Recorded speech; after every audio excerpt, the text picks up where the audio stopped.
You spend your whole life thinking you understand the people you love. You teach them right from wrong, patch their scraped knees, sacrifice sleep so they can dream. And then one day, you wake up and realize they've been building a world without you in it.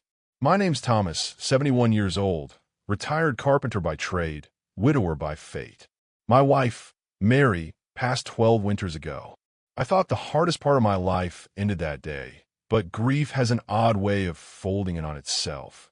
It doesn't end, it just changes shape. Mary and I had one child, Evelyn.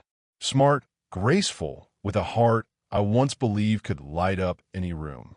I raised her in a small house I built with my own hands, a house that still smelled of pine and varnish even decades later. She left home to study law. I was proud, so proud. I worked extra jobs, skipped vacations, and put every spare coin into her tuition. One day, Dad, she'd say, I'll take care of you the way you took care of me. I believed her. Years passed. She became attorney Evelyn Hart, moved into a glass-walled apartment, and married a man who liked cufflinks more than conversations, Daniel.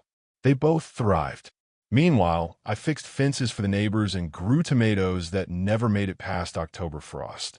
Life was simple, honest, quiet, until last autumn IT happened on a rainy Thursday.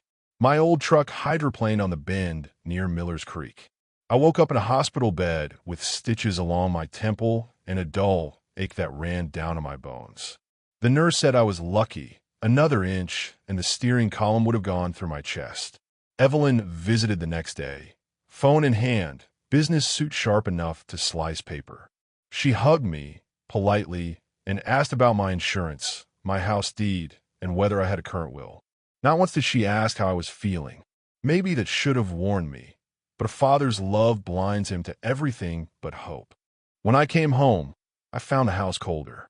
A few things were missing. Mary's old jewelry box, some bank papers from my desk drawer, but I assumed the hospital fog made me forget where I'd left them. 2 weeks later, I got a letter in the mail addressed to Mr. Thomas Hart, client. It was from a law firm I didn't recognize. Inside was a polite notice. Pursuant to your transfer authorization, your property title has been submitted for registration under Evelyn Hart and Daniel Moore. My hand shook. Transfer authorization?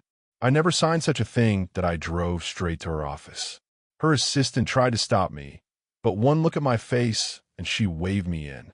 Evelyn was behind her desk, eyes locked on her laptop. When she finally looked up, she sighed like I'd interrupted a meeting. Dad, I was going to explain everything. You're not getting any younger, and Daniel and I thought. Thought what? I interrupted. That you'd just take my house while I was half sedated in a hospital bed? Her tone stayed calm. Too calm. Legally, it's better this way. You can still live there, of course, but the paperwork ensures. Ensures what? I said, voice cracking. That when I die, you don't have to wait? For a moment, she faltered. Then came the dagger. You don't understand finances, Dad. It's not theft, it's planning. I left before the rage made me say something I'd regret. At home, I stared at Mary's photo on the mantel. You'd know what to do, I whispered. But all she did was smile, that soft, eternal smile of hers. 3 nights later, my old friend Peter, a retired notary, called. Tom, he said, I got something strange here. Your daughter's law firm requested notarization of a will, yours. My will? I asked. He hesitated. It names Evelyn as sole beneficiary. Signed, dated, witnessed. But the signature, it's not yours. Silence filled the line. Then Peter added, I didn't stamp it. Thought I'd better call first. That's when the cold realization set in. My own child was preparing to erase me before I was even gone. That I didn't yell. Didn't call her back. Didn't go to the police yet. Instead, I began to plan. Years of carpentry teach you patience. Every joint, every nail, every hidden brace matters. I went to the county registrar and quietly revoked all power of attorney, updated my will, and opened a new account at a credit union Evelyn didn't know about. Then I visited the house one more time. It wasn't just wood and nails, it was my life. Every corner held a story. The nursery that became an office. The kitchen Mary loved. The oak tree we planted the day Evelyn turned 10. I knew I had to protect it. Not for her, but for me, for the promise I'd made to Mary. Never let greed stain what we built with love. So, I called Peter again. Draw me up a sale document, I said. Private sale. No family involvement. Selling the house? He asked, stunned. Selling the house. I confirmed. To someone who'll care for it. A week later, a young couple bought it. Newlyweds, saving every penny to start fresh. I gave him a good price, half of what it was worth, but in that moment, I felt lighter. I moved into a small cabin on the outskirts of town, surrounded by pines and silence. The air there didn't smell of betrayal. 2 months later, a courier brought me another envelope. Evelyn's handwriting. Inside, a single line. Dad, I know what you did. We need to talk. That night, she showed up at my cabin, headlights cutting through the mist. She stepped out, drenched and furious. You sold my inheritance, she said. Correction, I replied. I sold my home. You're punishing me. No, I said quietly. I'm teaching you. Her voice trembled. You think this makes you righteous? Daniel says you're being manipulated by people who want your money. I chuckled bitterly. Daniel thinks everything's about money. Then I handed her a letter of my own, a copy of my new will. This, I said, goes into effect when I'm gone.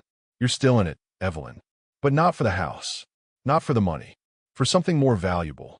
She frowned, scanning the page. What's this supposed to mean? You'll understand, I said, when you learn to listen instead of calculate. A month later, I collapsed in my garden. Just exhaustion, the doctor said. Evelyn came again, this time softer, eyes rimmed red. She helped me drink water, tucked a blanket around my shoulders. For a brief moment, she looked like the little girl who used to fall asleep in my lap while I read The Wind in the Willows. Then she whispered, I'm sorry, Dad. I didn't ask which part she meant. I just nodded. But as she drove away, I noticed something. Her car was Daniel's, and in the passenger seat, I saw folders. The same brown ones from my study, years ago. Might get twisted. Had she come for forgiveness, or for another signature? That night, unable to sleep, I went through my new bank statements. Sure enough, someone had tried to access the account. Wrong password. 2 failed attempts. My heart sank. This time, I called Peter and said, Friend, it's time. When you reach a certain age, you stop fearing loss. You've already buried too many friends, too many dreams. What you start fearing instead is being forgotten, not your name, but your worth. And that's exactly what my daughter had done.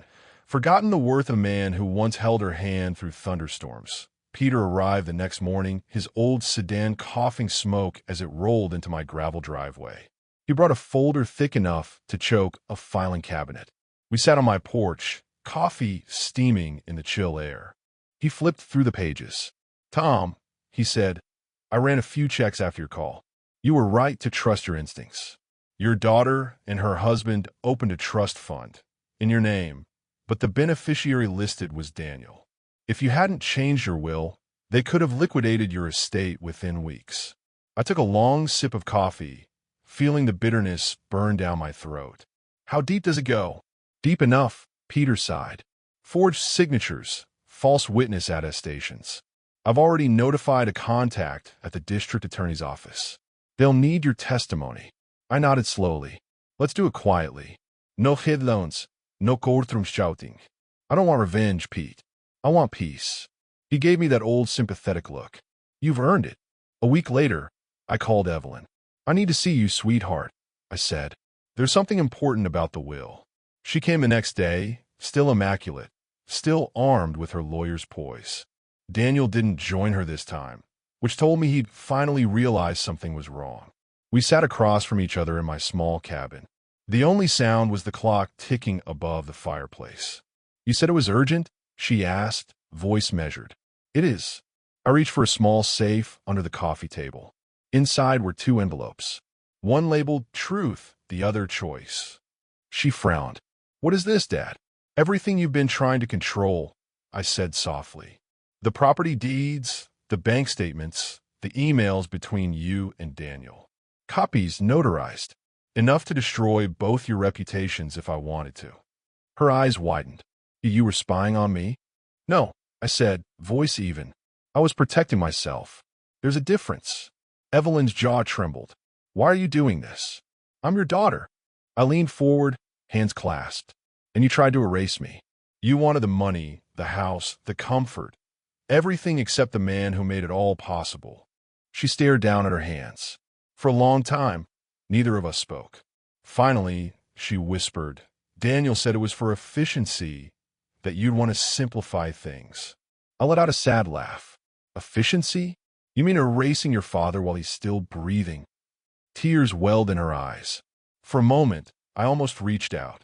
But some wounds need to be felt before they can heal that I slid the first envelope, truth, toward her.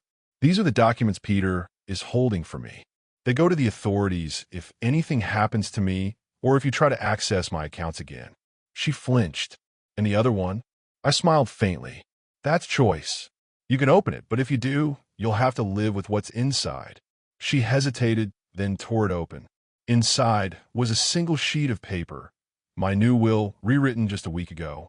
It left everything, my savings, pension, and cabin. Not to her, not to Daniel, but to the Community Workshop Fund, a local charity that trains single parents in carpentry. Her mouth fell open. You gave it all away? I nodded. Every nail, every board, every lesson I ever learned. They'll build something honest again. She pushed back from the table. You've lost your mind. Daniel was right, I cut her off quietly but firmly.